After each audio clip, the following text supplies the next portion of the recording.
Ladies and gentlemen, good morning. And I'm so honored to be here and deliver a presentation in front of the top professionals in here. And a little bit about Reanda. Maybe this name is not quite familiar to some of you. Reanda is the first China brand international network. Well, China brand network. We had to be genuinely global in the future tense. And we are founded by our biggest member firms in China, Reanda China CPA firms.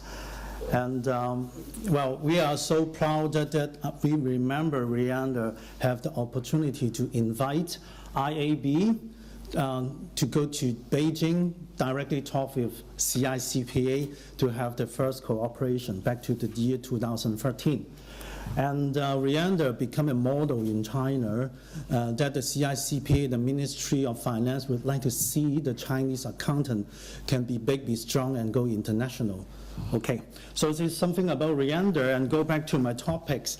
And it is quite interesting for me to tell something about the industry changing in China. And about the internet things, how to put things together, because in China we have such a big distance between people, and we have a big mass of people there actually. And finally, and how these changes will be a good reference to other countries. Well, as you know, China is the world's largest manufacturing nation in terms of output. And because in recent years the cost going so high, and therefore more and more foreign buyers, they will consider to seek the support, to seek the purchase in other Asian countries at the same quality goods but at a lower cost. And therefore China facing a big adjustment itself in terms of the manufacturing aspect. Well, how about the excess production capacity in China? Either they have to be shut down or to switch their focus back to domestic market. And well, meanwhile, the Chinese people, you know, they getting affluent, and they increasing the demand to look for high quality products or a different option to them and services from around the world. So the opportunities arrive both towards the domestic traders and the foreign traders.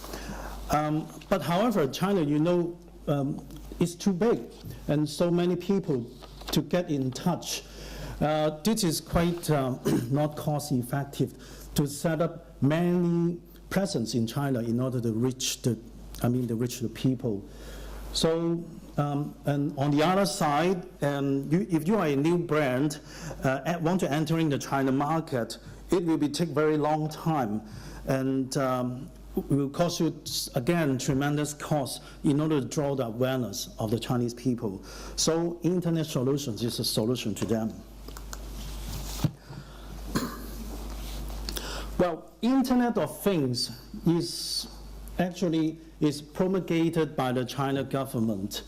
In the 12th five-year plan is talking about 2010 to 2015, and then now we are in the 13th five-year plan, covering 2016 and to 2020.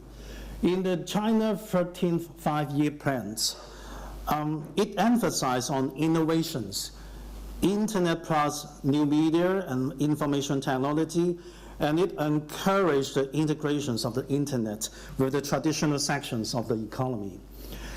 And we understand the Chinese government is expecting to invest renminbi 3.8 trillion is equal to US dollars 610 billion in developing a machine-to-machine ecosystem within the decades ending 2020.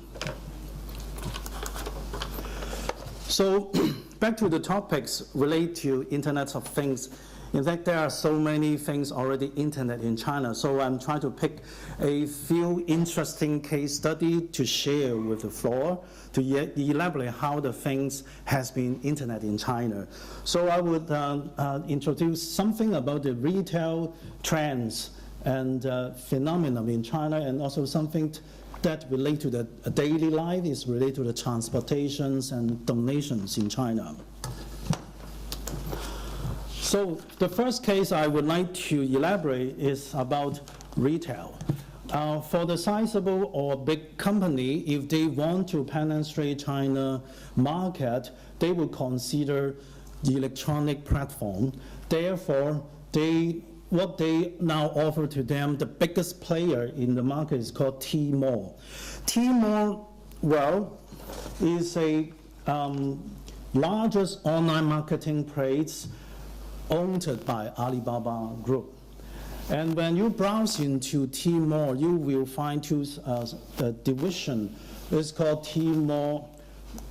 Tmall.com, and the second one is Tmall Global. So Tmall.com is a platform for the domestic traders, and Tmall Global is open up to any other foreign traders, no matter you are in Brazil, in USA, or in London.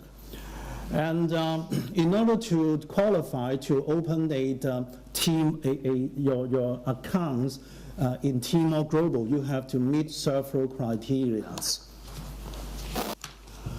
So once you have the accounts, go back a little bit, and you will see very interesting. Already quite a number of big brands in the world, they already opened their accounts in Tmall Global, like Royal Mail in UK, from UK, Burberry, Apple, Microsoft, and this one is the Bit both, and also this name is a very famous retail chain shops in Hong Kong.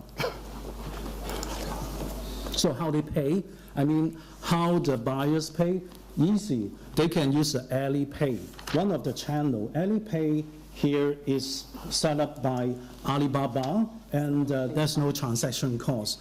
So any of the buyers, as long as they link up their Chinese bank accounts with Alipay, they easily charge their accounts and then to order things through the trolley with each of the accounts inside the Tmall Global, then they can pay easily. And certainly the Tmall Global will arrange the logistics at a very low cost to deliver the goods you order through the internet to the front door of your home.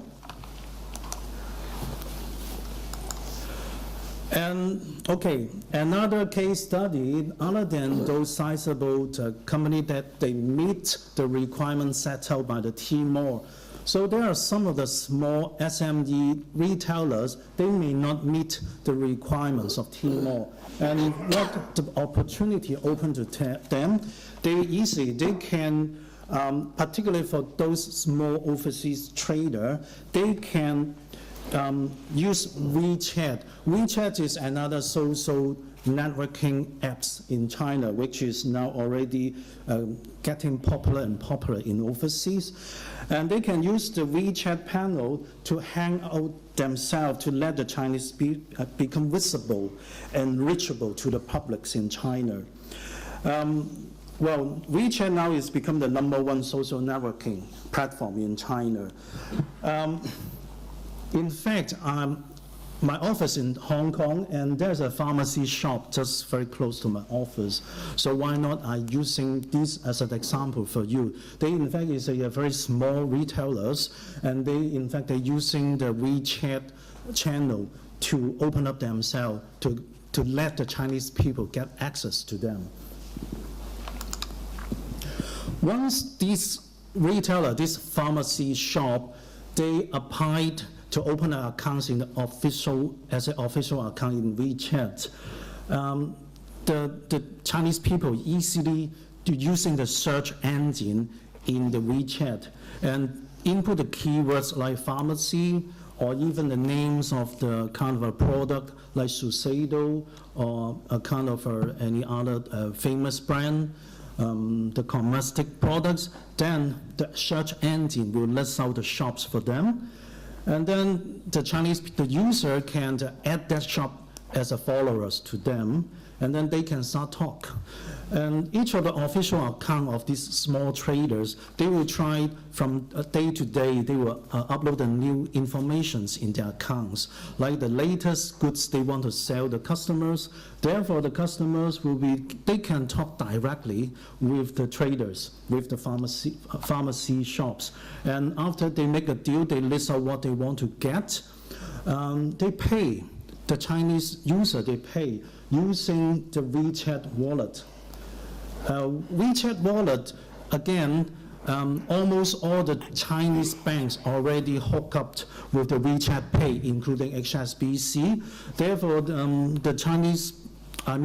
user can charge their WeChat wallet to a certain sum, and once they make the deal, they transfer the money through the WeChat Pay. And once the shop receives the money, they can arrange logistic company to send the goods from Hong Kong to the front door of the user at a very, very low cost.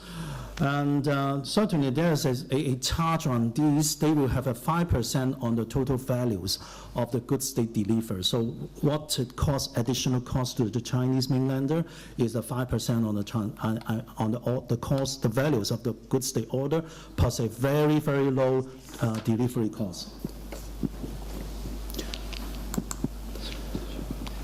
Okay, another case study I would like to share with you. So I have explained the big company and the retailers, and even now the sole proprietors in China, including those individuals, they can open the micro shops through a special apps called the micro shop apps. This is powered again by WeChat. And I mentioned quite a number of times about WeChat, but actually WeChat is a product created by Tencent. It is also a very famous organization, the Fortune 500 in China, in the world. Micro shop to the individuals is free of charge, and the requirements, as long as they have a valid mobile number and they have a valid business license, they can open a Microsoft in China. And certainly this is a selling channel mainly dealt with inland for the domestic market, not for the overseas traders for deliver the goods into China. Okay, well, e-commerce trading actually can help to expose the seller to unprecedented marketing opportunities and allow the seller to direct interact with customers and capture the consumer behavior. And certainly the shopping experience has been changed for the personal experience into they no longer need to walk around, but they just need to just stay at home to enjoy the surfing through the apps, and they can buy the things at a relatively low cost. So this is something about trading I would like to share. And coming up is about how the internet affected daily life. I will pick the transportation as an example. Everyone, when they drive the car, sometimes you will have a problem that you lost your ticket. But in China, we have the WeChat apps, which is particularly applicable for car parking. And once you register your car license number into the apps, and when you drive your car approaching a car parks, that is linked up with the car parking apps, the gate door will be automatically open for you. And your car parked in a parking space, that each of the parking space have a camera. Therefore, the apps already know where you are. And don't worry that you need to memorize the parking space number. And anytime you input your license plate number again into the apps, it immediately tells you where your car is. And if you decide to leave, then you use the WeChat Pay to transfer the money authorized to pay. Then you drive the car approaching the exit gate, the gate will be open automatically for you. Another case study we'd like to share is about a taxi hailing apps, which is for those people already traveling to China will have this experience. The China apps called Didi Kuaidi. The feature is quite similar to Uber. And all you know, Uber China already acquired by the Didi Kuaidi in the most recent. So I will try to compare the two models for you. For Didi Kuaidi, they have more service offered than the Uber China. Uber China, they offer private car booking.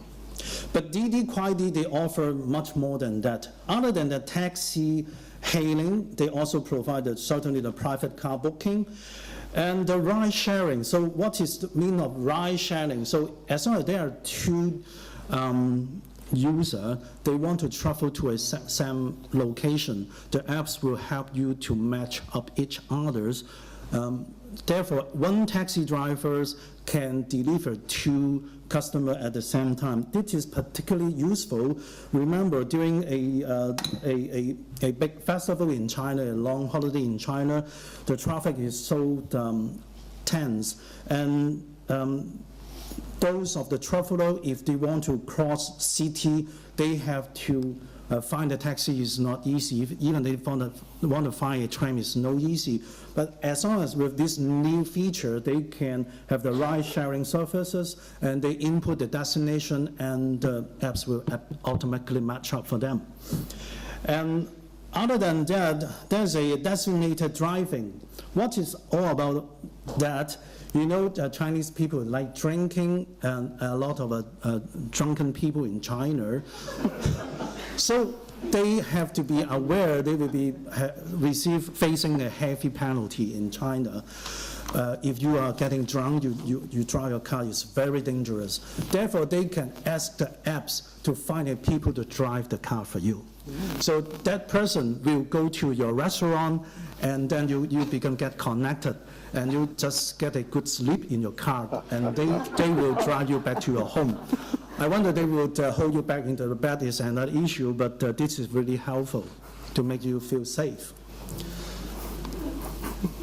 Okay, and also they offer at the corporate level for the taxi hailing, and also even they can book a bus through the Didi Kuaidi. Well, for the for the customer service, they can use phone, WeChat, QQ Messenger, and a lot of communication channel to talk with the customer service. But under Uber, you can only file your complaint or kind of your interrogations through email. Payment methods with a lot with the Didi Kuaidi. You can use, as I said, WeChat wallets, QQ wallets, Alipay, but under Uber you can only pay credit cards. So in China already Didi Kuaidi cover up 400 cities, but Uber China only cover 50 cities.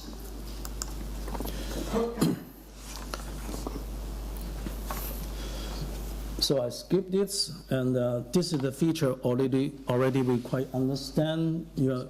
In the past, we are not easy to find a taxi, but now we have this kind of apps. We are so easily to ask a taxi driver to stop in front of you within a minute or a 10 or 20 minutes.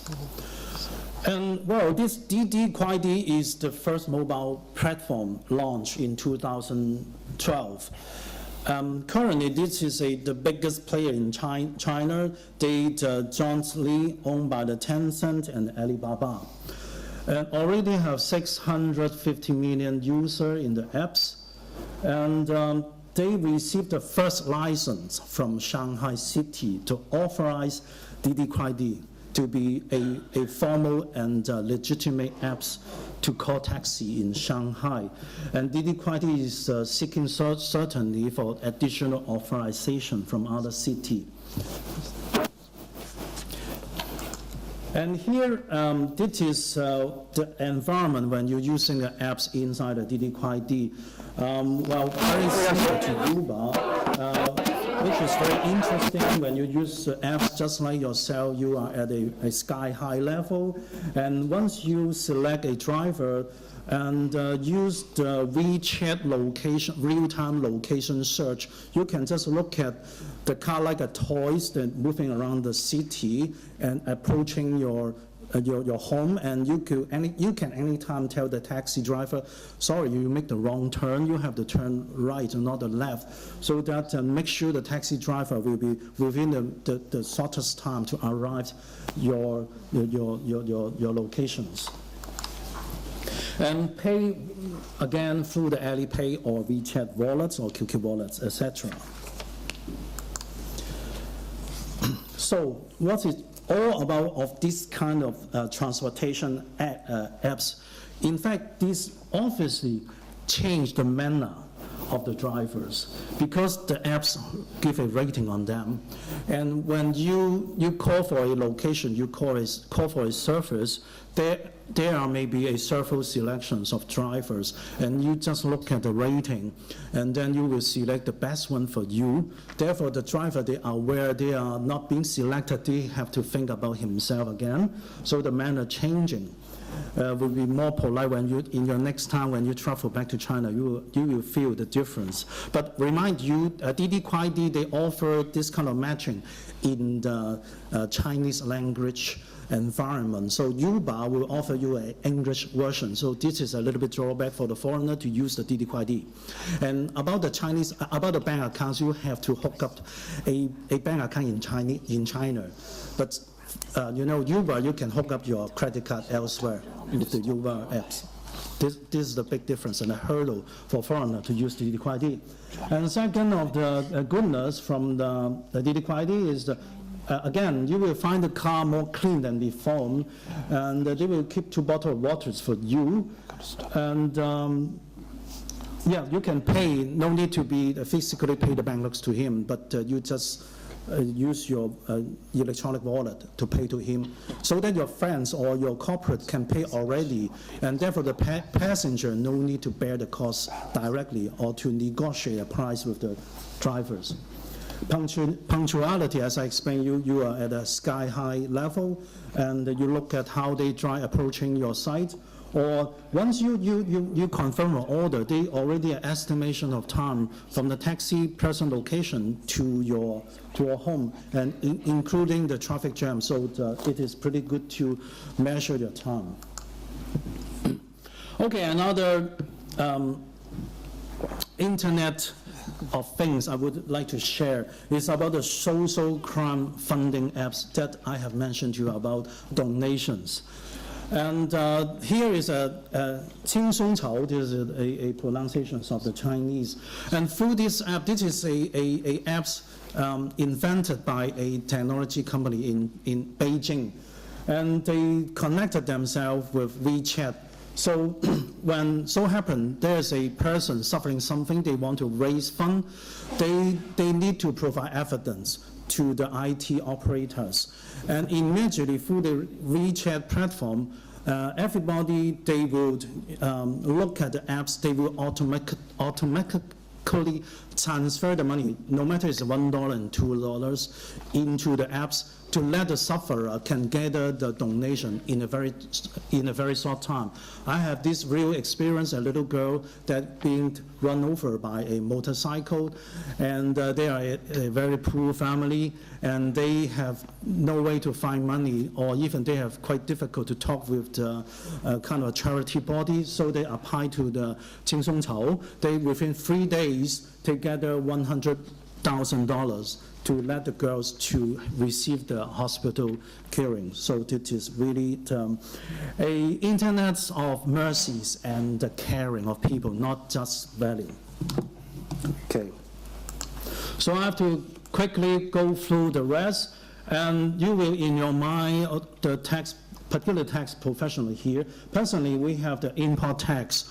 The import custom tax, VAT tax, 13 to 70%, and also on the consumption tax for those expensive items. This is the present tense. But after the cross-border e-commerce emerged the Chinese government announced a new tax arrangement in April 2016. They offer a composite tax 11.9% to cover everything. And for the, remember about the pharmacy shop, they are not applying to the, using the formal Timor. They belongs to the postal. They just, when they receive the order, they just deliver using courier. So they fall within the right-hand side. This is a postal arrangement. They are subject to 15, 30, and 60% of tax. So we are going to see there's a big gap. Therefore, Chinese government, present tense, they set a flat zone. As long as any goods, if they're using the Timor over $2,000 per order, they have to go back to facing the traditional tax. Remember the VAT custom tax and also the consumption tax. But definitely there's a problem how to collect the money. So this is leaving a time for the government and the tax authority and I mean the traders, the user to adjust themselves. So this is there's a positive list. What kind of item is qualified under the cross-border commerce and subject to the 11.9%. So again, the cross-border e-commerce now increase the high efficiency to enter the market and keep your budget for branding and the marketing under a very low level, but certainly you have to seek your advice from the advisor that because sometimes you may fall within certain gray areas that you have to be very careful. So this is the end of my presentation. Thank you very much.